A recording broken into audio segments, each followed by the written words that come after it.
Hey guys, welcome back to Coin Knowledge. So today we're going to be talking about games for a living, which is honestly one of my favorite projects in the space. I've been very vocal about that on this channel.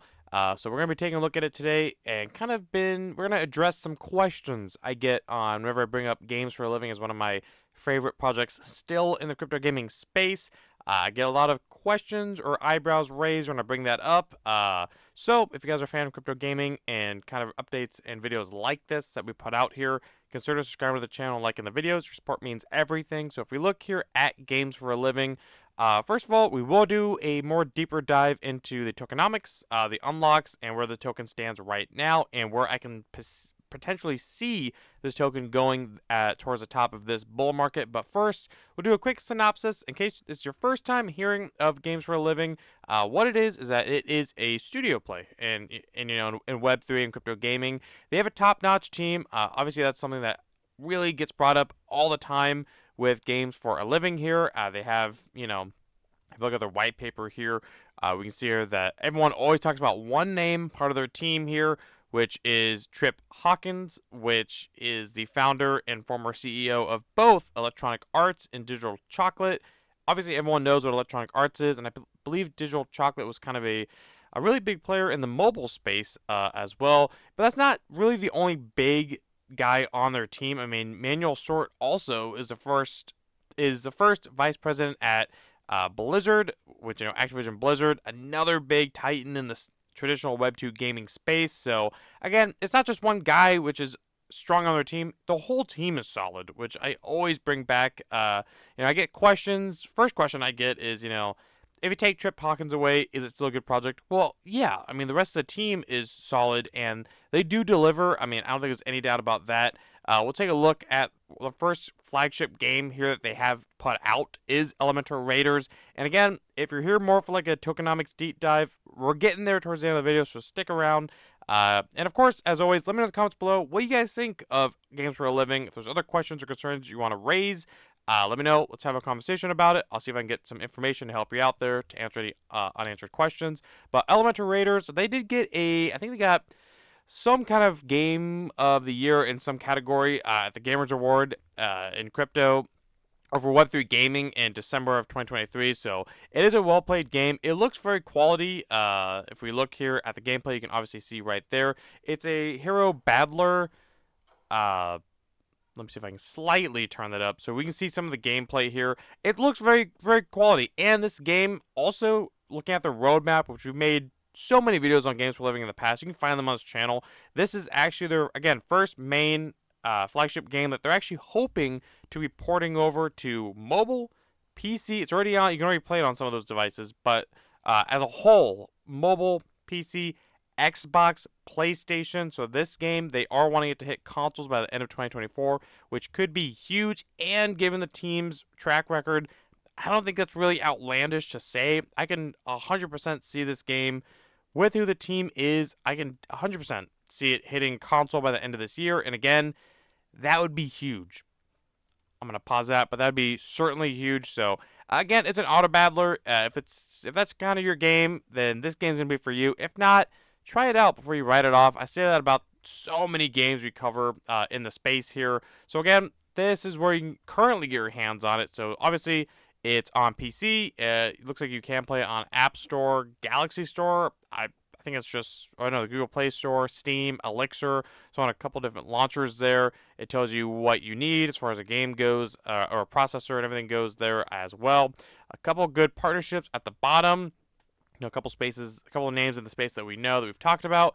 Again, we've talked about that. They have another game coming out. Their second game, I believe, that's coming out is Diamond Dreams, which is almost like a Candy Crush of sorts.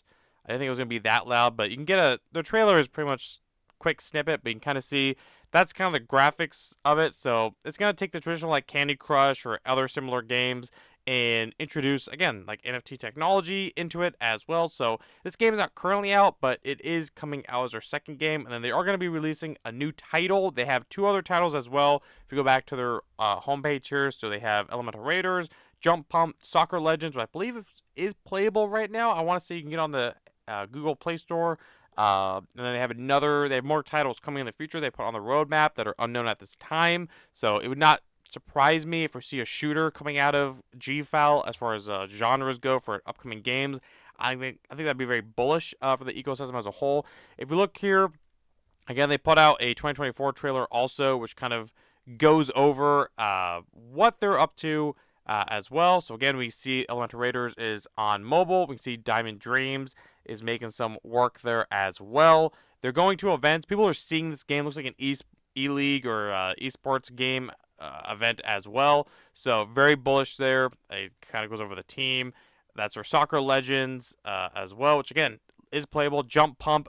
Another thing is that these are easy games, yes, but they're high quality. I mean, they're high quality in their respective genres. We can see here a big event going on right now is GDC, which I believe is like the NVIDIA conference, and GFAL is actually there.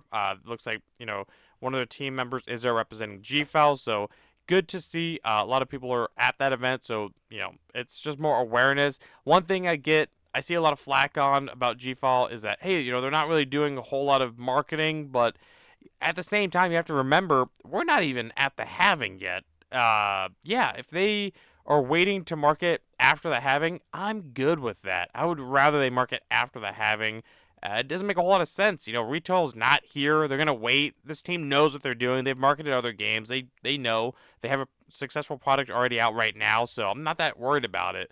That's another question I get. Why don't they market? Well, we're not the halving. Now, if they don't market after the halving when retail is here, then yeah, my stance might change a little bit. But currently, I think it's not something to really worry about personally. And no, this is financial advice, just giving you my opinion. But anyway, that's a quick synopsis on what Games for a Living is. Now, onto the token and the tokenomics side of it. So right now, we can see that obviously Games for a Living is sitting at a $70 million circulating market cap with a 370 fully diluted. We see here over the 1 month, it's kind of been trading relatively sideways compared to the majority of the market or other gaming coins, about 14% up. But it actually did dip over the 7 days, and then we do see over the 1 day, it's up 16%. So, nice little dip there. If we look here at the all chart, I always say this. I mean, find me a better looking chart in crypto gaming, more healthy accumulation chart. So, I mean, we've been accumulating GFAL for really towards the end of last year. I want to say we were getting in around 30 million right here at the end of October is when I really started looking at GFAL. And I want to thank you guys. You were bringing it to my attention even earlier, but again, that's completely on me. I hadn't looked into it as thoroughly as I should have early on. So anyone who did catch this project way early, in the summer of last year, the summer of the bear market, under a $10 million market cap, you're killing it, and you will continue to do so. I wouldn't even be surprised if you see well over 100x from those levels. But again, we were getting in at about $30 million, give or take, a little bit underneath. But that's full disclosure. I am an investor in GFAL. I do hold a position. And again, we also accumulated it not even that long ago, right here, when it dipped at under a $50 million market cap. I believe I put a buy alert in my Patreon, so another accumulation there. Now, if you look at the price, it's doing, again, the same thing. They do have monthly unlocks, which I do want to touch on here, because, again, that's always a question. They do their unlocks every month on the 13th. Right now, it's locked in, and it has been since, for the last couple months now. You can go on Crypto Rank. This is a website I use quite often that I always show you guys in some of these videos. You can see, you search up a token, you can go to vesting, you see all the unlocks here, all the allocation rounds, but they do, again, unlocks right now for the foreseeable future every 13th of every month, and they only have about 3 more months left of this percentage. It's just about 2% of the max supply comes out. So again, we are seeing more of the tokens being unlocked, which isn't a bad thing, and then it will get to a lower amount closer to the end of the year. We're talking less than 1 supply for the foreseeable future, and then as we get out of what is suspected to be out of this upcoming bull market, again, they're going to be very small. It's a 10-year vesting schedule, so again, not really that worried about tokenomics. I think a lot of the major unlocks are behind us. Again, if you're looking at the time period between now towards the end of 2025, that's kind of what we're looking at here. So if we look at how much is unlocked currently, just shy of about 30%, which isn't bad, especially since, again, it's that 10-year vesting schedule, and we see a lot of other gaming projects that have single digits of the supply unlocked. So 30% is not that bad in my opinion. We see that different allocations here. Some of these rounds have already been done, like the public sale, KOLs. There's some that's on track. We can go through their white paper and find it out. Liquidity's almost done, and then marketing, developers, advisors. So we're just now seeing the team and advisors starting to get their unlocks. But again, it's long vesting schedules. I mean, the team is a 10 years, so again, not that worried about it personally. That's just my opinion personally. If we look at where I can potentially see GFAL going in the future, I mean, look at something like Gala Games, which last bull market, when this thing had the crazy run that it did, Gala Games, it only had, I want to say it was like Townstar, and they had their Gala nodes, obviously, but it wasn't that impressive of a gaming ecosystem that it is today. And there's a lot of different stances on Gala Games. I've changed mine, obviously, throughout the bear market.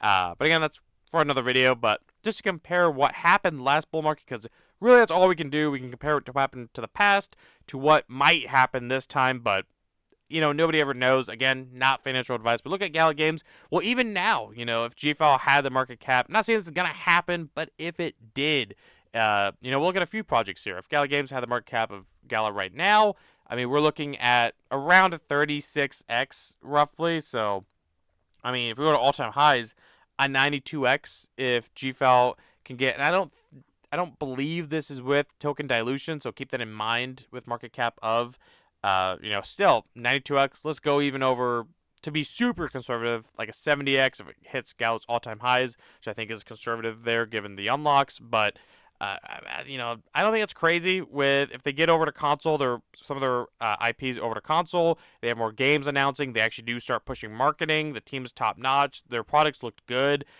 They're going to be touching on mobile, PC players, again, consoles. They're touching all player bases. I really don't think this project could lose, but if Gala's a little ambitious, we can go to something even like Myria here, and we take a look at Myria.